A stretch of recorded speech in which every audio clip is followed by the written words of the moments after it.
계속해서 광주 전남권 뉴스입니다. 최근 여수에서 현장 실습을 하던 특성화고 고등학생이 숨진 사고와 관련해서 해경이 해당 요트업체 대표를 불구속 입건했습니다. 국회 국정감사에서도 실습업체 선정과 안전관리 규정을 지키지 않아서 벌어진 전형적인 인재라는 질타가 쏟아졌습니다. 보도에 이성각 기자입니다. 지난 6일 요트에서 항해보조 현장 실습 중에 숨진 특성화고 3학년 홍정훈 군. 항해보조라는 실습 계획과 달리 홍 군은 요트 바닥에 붙은 이물질을 제거하는 잠수 작업에 투입됐다가 물에 빠져 숨졌습니다. 해경은 해당 요트업체 대표를 업무상 과실치사 혐의로 불구속 입건하고 실습 계획서와 달리 잠수 작업에 투입된 경위 등을 집중 조사하고 있습니다. 이번 사고는 국회 국정감사에서도 쟁점화됐습니다. 교육위 국감에선 홍 군의 죽음을 애도하는 묵념으로 시작됐습니다. 경건한 마음으로 묵념하겠습니다. 일동 묵념. 교육위에 이어 환경노동위원회 국감에서도 잠수 업무 자체가 현장 실습생에겐 금지하게 돼 있다는 지적과 함께 사고 요트가 운항을 재개한 데 대한 질타도 쏟아졌습니다. 아무 일 없다는 듯이 사흘 만에 이제 영업을 시작한 것에 대해서 분노를 했어요. 그런데 고용노동부는 해당 업체 잠수 작업에 대해서만 부분 작업 중지 명령을 내린. 사고가 난 전남 여수의 요트 선착장 앞에서 시작된 추모 집회는 서울과 인천 등 다른 지역에서도 열리고 있습니다. 한 번도 정우님을 만난 적이 없었지만 정우님의 죽음이 꼭 내 얘기 같고 우리 친구들 얘기 같아서 촛불을 들었습니다. 이들은 오는 16일 서울에서 추모 기자회견을 열고 다시는 이런 일이 발생하지 않도록 철저한 진상규명을 촉구할 예정입니다. KBS 뉴스 이성각입니다. 어제 하루 광주에서 코로나19 확진자 14명이 추가됐습니다. 신규 확진자 1명은 광산구 소재 중학교 재학생으로 방역당국은 학교와 학원 등에 대해서 진단검사에 나설 예정입니다. 또 광산구 소재 건설 현장과 직업소개소 행정명령 등 기존 감염 경로 연관 10명과 타 지역 1명, 조사 중 2명이 발생했습니다. 전남에서도 기존 확진자들의 접촉자를 중심으로 목포와 해남, 담양, 무안 등 6개 시군에서 16명이 확진 판정을 받았습니다. 전남에서 사회적 거리 두기 조치로 열기 어려웠던 결혼식 전 단체 피로연 행사가 허용됩니다.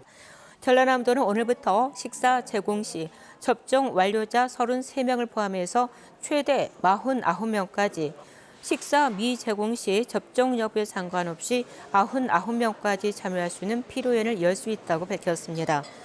전남도는 대도시 예식장 접근성이 떨어지는 지역 여건을 감안해서 정부 건의를 통해 조치를 완화했다고 설명했습니다. 김기선 광주 곽의원 총장이 2번의 해임과 가처분 신청 끝에 다시 직무에 복귀했습니다.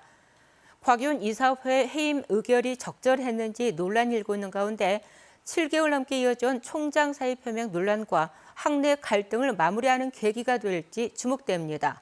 윤주성 기자가 보도합니다. 이사회의 해임 의결로 지난 6월 두 번째로 직무에서 배제된 김기선 광주 곽의원 총장.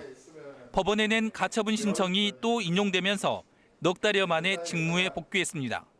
광주지법 제21민사부는 김기선 총장이 제기한 해임 효력 정지 가처분 신청에 대해 중대한 의무 위반 등 특별한 사정이 없는 한 이사회가 임의로 총장을 해임할 수 없다며 인용 결정을 내렸습니다.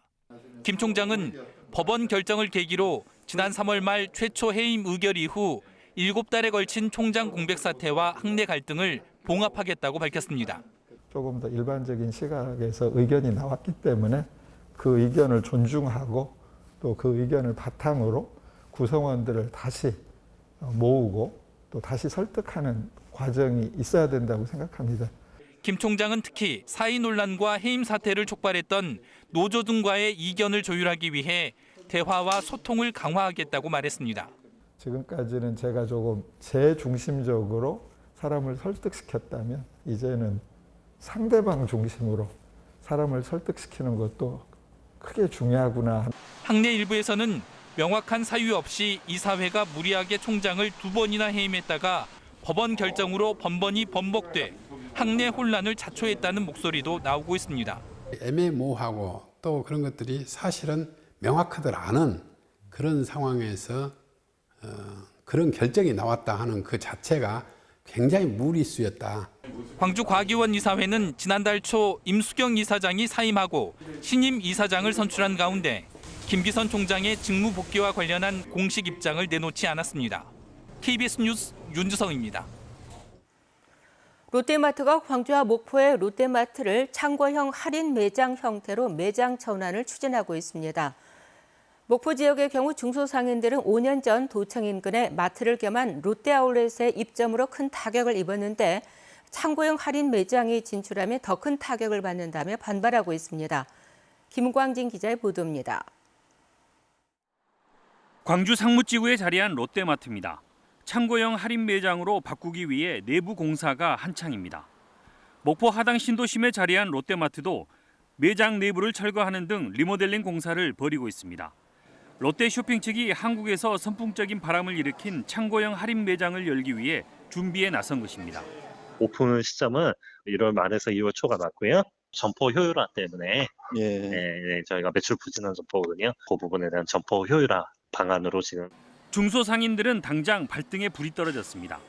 코로나로 경기 침체가 장기화되는데 창고형 대형 할인점까지 입점하게 되면 매출 감소가 불보듯하기 때문입니다. 실제 목포에서 그나마 상권이 좋다는 장미의 거리 일대에서는 상가 15%가량이 비어있고 목포 원도심 차 없는 거리 주변 상가는 30에서 50%까지 공실로 넘쳐나고 있습니다. 대형 창고형 할인 매장들이 들어오면 거기에 관계되는 조그만 나들 가게라든지 재래시장이라든지 이런 것들은 타격이 불가피하다고 볼 수가 없고 소상공인들이야 말할 것도 없다고 생각을 합니다. 주변 상권에 영향이 크다는 창고형 할인 매장이 예정돼 있지만 일선 지자체는 부정적인 측면만 있는 것은 아니라고 주장합니다. 상권 활성화에 기여하는 측면도 있지 않을까 하는 생각이 조금 더 들기도 하거든요. 양날을 가지고 있는 것 같아요. 창고용으로 들어온다고 해서 이미 지역 소상공인이 다 죽는다 이렇게라기보다는 요새는 쇼핑을 이제 온라인으로 정말 많이 하잖아요. 코로나19로 최악의 시기를 보내고 있는 중소상인들. 창고형 매장 입점 소식에 말 그대로 좌불안석입니다. KBS 뉴스 김광진입니다. 광주시가 광주 글로벌 모터스가 생산하는 캐스파를 구매하는 광주 시민들을 대상으로 취득세를 전액 감면해 주기로 했습니다. 이용섭 광주시장은 광주 글로벌 모터스가 완공되고 광주형 일자리가 성공을 이어갈 수 있었던 것은 시민의 성원이 있어서 가능했다며 광주시가 취득세를 전액 부담하기로 했다고 밝혔습니다.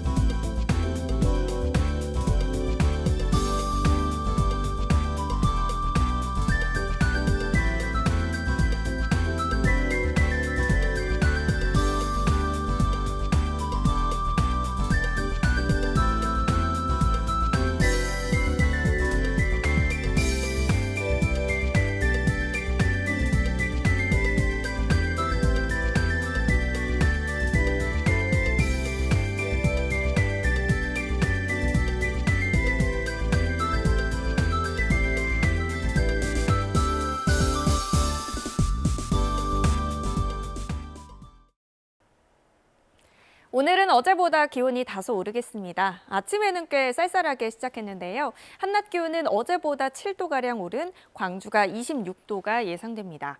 낮 기온이 이렇게 오르면서 일교차가 10도 안팎으로 크게 벌어지니까요. 옷차림에 신경 쓰시기 바랍니다. 오늘도 대체로 흐리겠고 도서 지역을 중심으로는 바람이 강하게 불고 있습니다. 거문도와 초도에는 강풍주의보도 발효 중이니까요. 안전사고에 유의하시기 바랍니다. 다음은 자세한 지역별 날씨입니다. 오늘은 낮 기온이 어제보다 크게 오르겠습니다. 한낮 기온 담양이 27도까지 올라 어제보다 8도가량 높겠습니다. 보성과 순천의 낮 기온 어제보다 3도가량 높겠고요. 여수 24도가 예상됩니다. 목포의 낮 최고 기온 26도, 영암 27도, 장흥과 완도 25도가 예상되고요. 신안을 비롯한 그 외 도서 지역은 24도에서 27도까지 오르겠습니다. 먼바다를 중심으로는 풍랑주의보가 발효 중입니다. 오늘까지 바람이 강하게 불고 물결이 최고 4m로 높겠습니다. 항해나 조업하는 선박들은 주의하시기 바랍니다.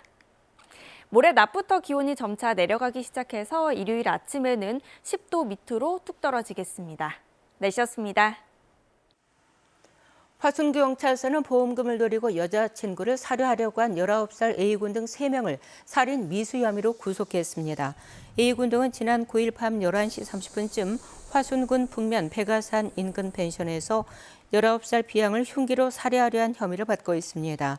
A군은 자신의 외제차 할부금과 생활비를 충당하기 위해서 B양의 보험금을 노리고 친구들과 공모해 범행을 계획한 것으로 드러났습니다.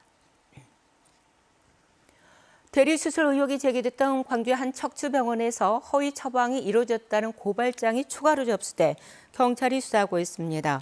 광주 서부경찰서는 광주 A 척추병원에서 수술 재료를 허위로 처방해 부당한 이익을 남겼다는 고발장이 접수돼 해당 병원을 압수수색하는 등 추가 수사를 벌이고 있다고 밝혔습니다. 앞서 경찰은 A 병원의 대리수술 의혹과 관련해서 의사와 직원 등 6명을 의료법 위반 등의 혐의로 입건했습니다. 수요일 아침에 함께한 KBS 뉴스를 마칩니다. 감사합니다.